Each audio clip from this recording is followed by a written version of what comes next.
Tak tady by měla být kaponka někde. Patrně.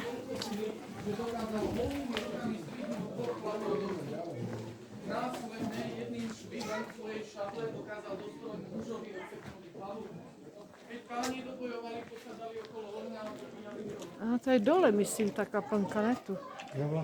Aha. Medovinu. Páni, Dole. určite môžete so mnou súhlasiť, že toto je magická trojkombinácia, ktorá dokáže vyčariť úsmev na našich tvárach. No. A žiaľ je to aj Jo, nejznámější majiteľia. ožral. Hlavně Alžběta. Sa pán Grof dobre ožral, dal sa zabávať a jeho najväčšou zábavkou pri ňom nebolo. Čo myslíte, že bol na druhom konture? S odseknutými hlavami tureckých bojovníkov, tak, ako to spomenula tu naša návštevníčka. Děti mají radost vajíček. Nestačilo, ráno svítalo slnko, odsedlal svojho čierneho žrebca a na tom sedle mal zavesené tie hlavy, ktorými večer predtým žongloval. Takže si asi viete predstaviť tie tváre osmanských bojovníkov, keď vidia pána Grofa, ako ide do boja. Všetci majú totiž to plné gate. Presne tak. Teraz si predstavte, že pána Grofa zajmú Osmani. Končí tam jeho cesta. Poď, tam je ešte niečo.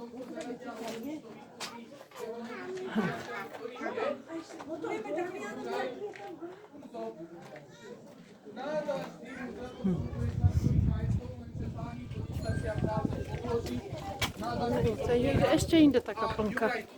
To není, tam je drak.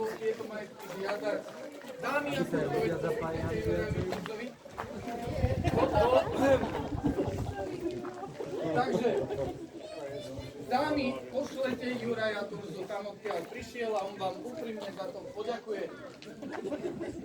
Určite, že nie. V jeho srdci sa totižto rozohní taký plameň zla, že tento plameň sa má postarať o to, že vás zoberie všetok majetok. Čo myslíte, necháte si ho len tak zobrať? Presne tak, nenecháva si ho zobrať ani pani Grófka. A ako to vlastne s Grófkou dopadlo, povieme, keď pôjdeme na východný palác. Tady je výhled. Západní palác. Pěkné to tu je, no. Moc hezké.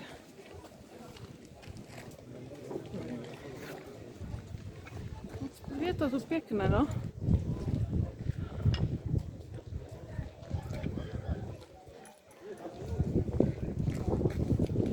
Každý kousek toho kamene je vzácný. Tady dole už asi nic není, bo tu lidi... Tady dole.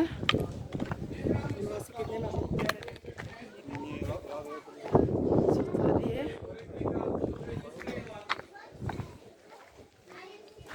A tam nic není. Aha, je tam něco. Je tam něco.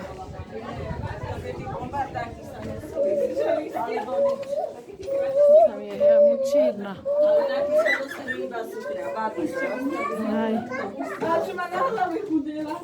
Mučírna, to ani nenatáčím, bo to se YouTubeku líbit nebude. Nespadni pomaličky.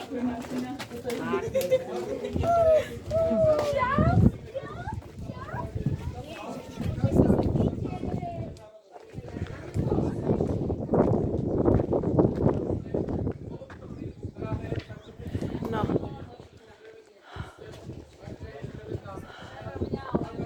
Každý kousek dřeva, který tu dělali, aby se tu lidi dostali.